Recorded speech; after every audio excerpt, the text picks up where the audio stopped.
for being with us today. Hi, Mikey David. Hood is joining us, I'm filling here. in while Heather's on maternity leave. Yes. So thank you for being here. What is today?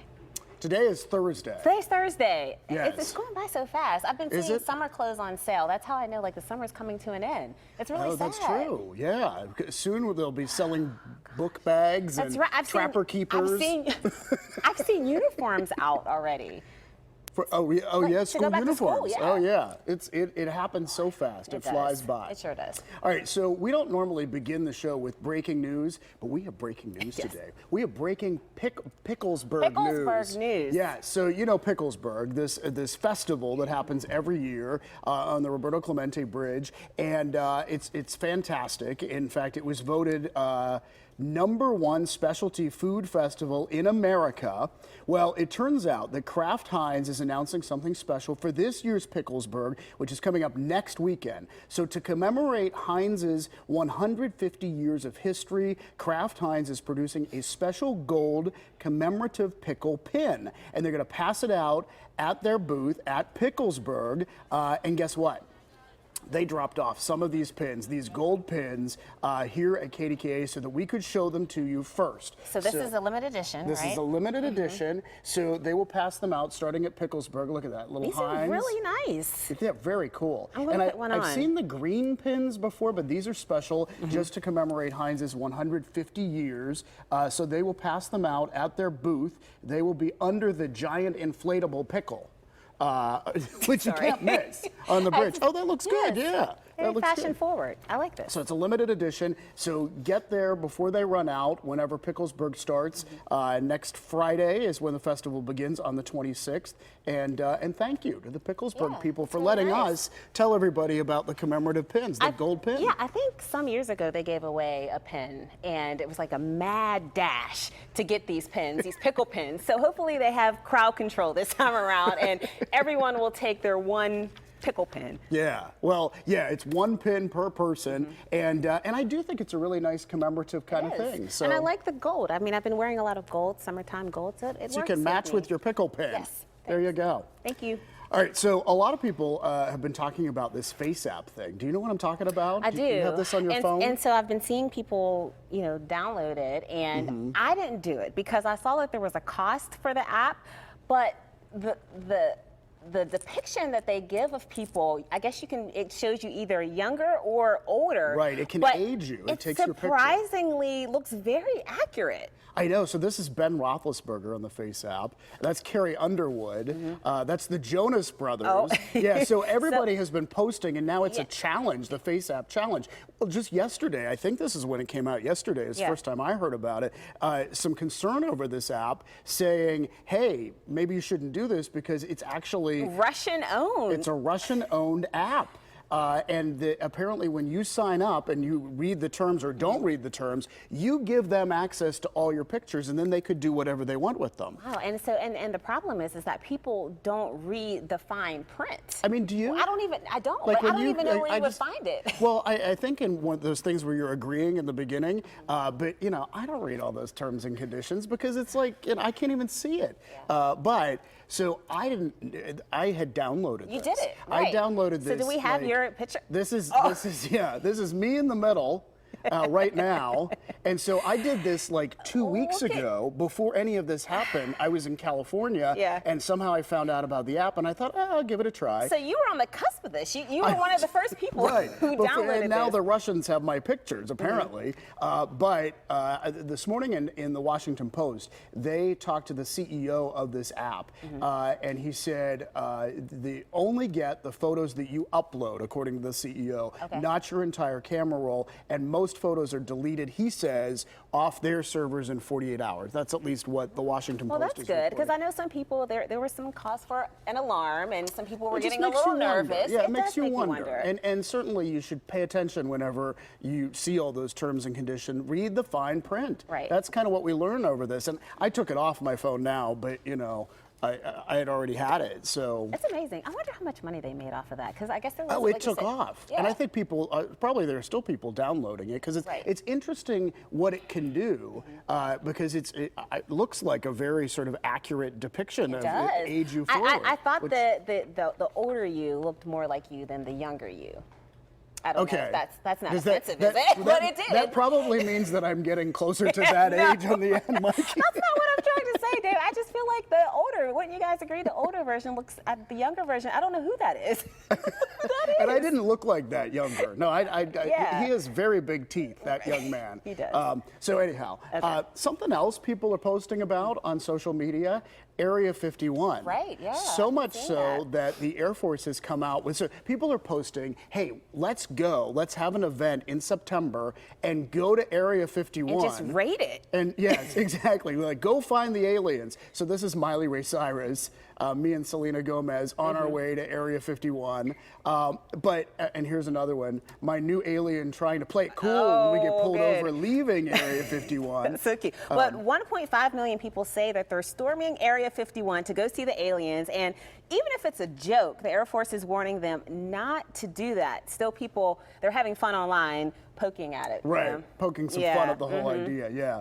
So, yeah, this is a Facebook event set for September, and the Air Force, you know, so many people have clicked it that the Air Force is saying, hey, don't come here, don't really do this. I hope they don't go Yeah, there. I don't think, you know, but Area 51 is such a mystery because people for years thought that if the government had found alien life, perhaps they were at Area 51. And so the idea, and of course the government now says that they did actually investigate UFOs for 20-year span, Right. but that was actually based in Ohio. It didn't have anything to do Ohio? with Area 51. I'm gonna tell you, David. I mean, I don't know if I'm gonna sound like a quack, but I'm telling you, I believe in aliens. I do. You? Yes. I mean, I feel like there's hundreds of light years, you know, make up our galaxy. Right. We just can't be the only living beings in this galaxy. I think you should be, yeah, I agree to be open-minded about the idea because as infinite as the whole galaxy is, you just don't know what's out there. So it's hard to tell. So. All right, something we do Aliens. know about, we are determined to keep you updated on the live action version of The Little Mermaid. So last week we told you about actress Halle Bailey. I always want to say Halle Berry. Halle Berry, Yeah, well, I was going to get it wrong. She will play Ariel in the remake. Well, now The Hollywood Reporter and some other sites are saying Harry Styles is in early negotiations to play Prince Eric. And of course, Harry Styles, if you don't know who Harry Styles is, he was in One Direction. He's the guy on the right With the there, hair. with the hair. The good hair. See, that's what it takes, I think, to become a movie star. So he's clicked over from singing to movie stardom, apparently, if this all works out. And it's the hair. Yeah, it is the hair. And I have to admit, and I don't know what rock I was living under, I didn't know about him until recently. So he's really good. I clicked on one of his video. I can't remember what the name of it was, but it had millions and millions of views. He kind of gave me like a David Bowie type of feel. Remember him from The Labyrinth? Oh, yeah, So exactly. I'm taking you way back. Okay, no, I like that. I like it. He's pretty talented. Well, we will see how he does if he gets the job as Prince Eric. Right. All right. So yesterday. No. So we're math. The Yeah. math, girls and math. This is interesting research that has come out. So there's always talk about why more young women don't enter STEM fields, and it turns out in this research that there's significant difference between girls and boys' math scores. But here's what they found. Girls outperform boys on verbal tests. So experts say girls tend to be better readers growing up, and that means they're, in general, more interested in non-math fields. And, I think it sort of depends on the person. You can't generalize like this. Were But you good at math?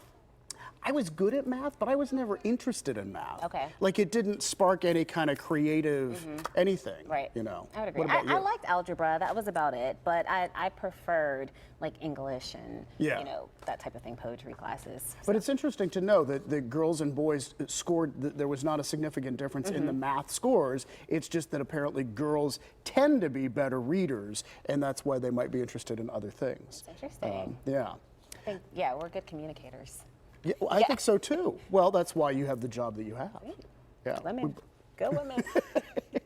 All right. Yesterday was a big day for me. If you were watching PTL yesterday, Mr. Sheffield was here. I heard that. I was at Idlewild. I was on a live hit, but in my earpiece, I heard the excitement. So The Nanny was one of my favorite shows. It wasn't really a show. I think it was on after I was grown up, though. It wasn't really a show that I watched. Reruns. It was in yeah, and anyhow, actor Charles Shaughnessy, who played Mr. Sheffield, is here in town because he's part of the production of Peter Pan, the CLO production of Peter Pan. He plays Captain Hook, and it was just fun to talk with him.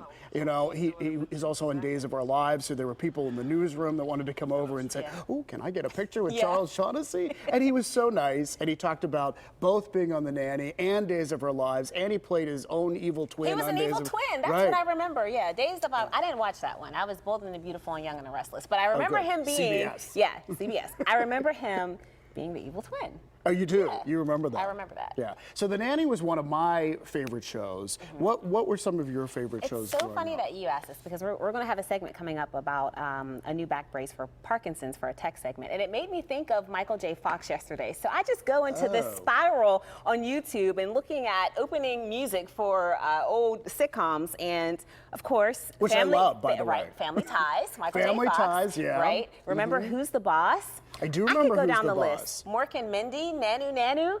Yeah, Nanu Nanu. See, I remember Mork and Mindy. I loved Who's the Boss. Yeah, right. I always thought that was really good. Right. Mork and Mindy, I didn't watch as much. You didn't? It was on opposite something else, and I don't remember what it was, but I would watch that. Yeah, but that was a good one one. of yours And favorites? then, of course, The Jeffersons.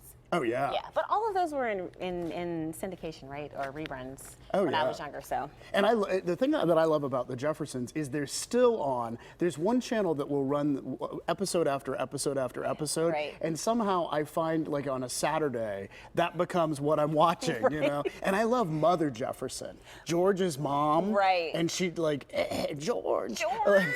She was Like hilarious. Anyhow, I love those old sitcoms. So thank you. We could for go on and indulging on me. about that, yeah. So. Yeah. Fun. Now, something else that I watched as a kid, KDKA. I watched the news, of course. And so we found, this was posted over the weekend on YouTube, at least a very clean version of it. And we wanted to share this with you to see if you guys remember, if you were KDKA viewers, back in the late 70s, this is something you may have seen. Take a look.